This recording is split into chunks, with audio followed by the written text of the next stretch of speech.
على الرغم من صغر سنه، ولكن يبدو أن الشوارع البرازيلية لا تزال تسقل المواهب كما هو الحال في هذا الأعصر الأنيق.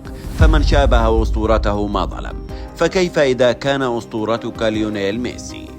البرازيلي ستيفاو ويليان، والملقب بميسينهو نسبة لاقتدائه بأسطورة كرة القدم ليونيل ميسي، الموهبة البرازيلية على رادار نادي برشلونة الأسباني وتحت أنظار ديكو المدير الرياضي للنادي الكتالوني.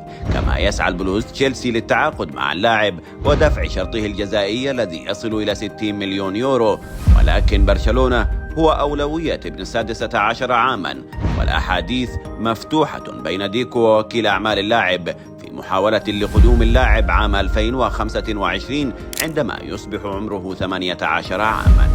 إمكانية لعبه في مركز الجناح الأيمن سيجعل موهبتين يتنافسان على مقعد أساسي في برشلونة رفقة لامين يامال، إضافة إلى قدرته على اللعب في عمق الملعب والاختراق بمهارته الفردية وخلق الفرص والحلول.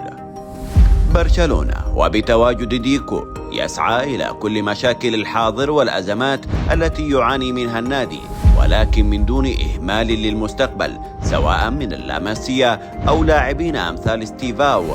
فجزء من نجاح الحاضر التحضير للمستقبل.